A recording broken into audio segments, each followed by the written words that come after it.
पुत्रदा एकादशी व्रत साल में 2 बार आता है, एक बार सावन महीने में और एक बार पौष मास में। ठीक है, तो आज हम जानेंगे इस वीडियो में कि पुत्रदा एकादशी कब है पौष मास में और इसका क्या महत्व है, ये क्यों मनाई जाती है, इसके शुभ मुहूर्त और पारण का समय। ओम नमो भगवते वासुदेवाय। एकादशी पर भगवान विष्णु की पूजा करने से जीवन के सभी कष्ट समाप्त हो जाते हैं और पुण्य फल की प्राप्ति होती है। साल भर में 24 एकादशी व्रत होते हैं। पुराण के अनुसार जो लोग श्रद्धा भाव से एकादशी का व्रत रखते हैं वह उत्तम लोक को जाते हैं। इस वर्ष 2025 में पहली एकादशी कौन सी है, आइए जानते हैं। नए साल में पहली एकादशी पौष माह की पुत्रदा एकादशी होगी। यह व्रत 10 जनवरी को रखा जाएगा। कहते हैं इस एकादशी व्रत करने वालों को जीवन में सुख, शांति और समृद्धि आती है और भगवान विष्णु की कृपा प्राप्त होती है। अब जानते हैं इस एकादशी के शुभ मुहूर्त कौन से हैं। पौष माह की शुक्ल पक्ष की पुत्रदा एकादशी तिथि 9 जनवरी को दोपहर 12:22 पर शुरू होगी और अगले दिन 10 जनवरी 2025 को सुबह 10:19 पर समाप्त होगी।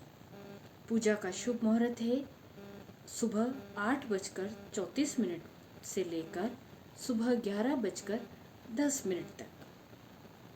अब इस व्रत का पारण आपको कब करना है, ये जानते हैं।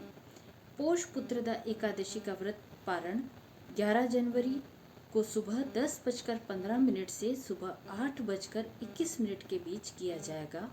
पारण तिथि के दिन यानी द्वादशी समाप्त होने का समय सुबह 8:21 है। अब इस दिन आपको व्रत कैसे रखना है। एकादशी में यूँ तो निर्जल व्रत रखने का विधान है, लेकिन निर्जल व्रत नहीं रख पाए तो फलाहार कर सकते हैं। फल के साथ दूध का सेवन भी किया जा सकता है और यदि आपसे व्रत नहीं किया जा रहा है तो भी आप बिना व्रत किए भी अगर भगवान विष्णु की पूजन करते हैं तो आप पर भगवान हरि की कृपा बरसती है। अब जानते हैं कि क्यों किया जाता है पौष पुत्रदा एकादशी व्रत। ग्यारस का व्रत एकादशी देवी को समर्पित है।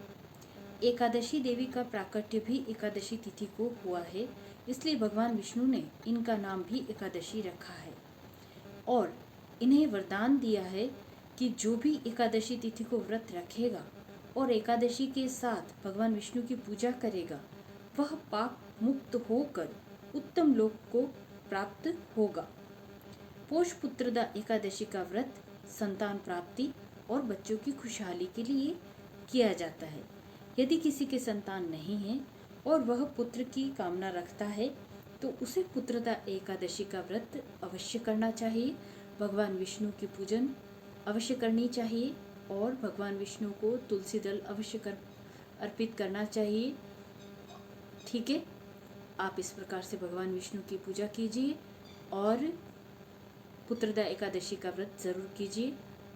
ठीक है, यदि यह वीडियो आपको पसंद आई हो तो लाइक, कमेंट और शेयर ज़रूर कीजिए और यदि मेरे चैनल पर नए हैं, पहली बार हैं, तो मेरे चैनल को सब्सक्राइब करके बेल आइकन ज़रूर दबा दें ताकि आगे आने वाली ऐसी कथा और भगवान की वीडियोस आप तक पहुंच सके।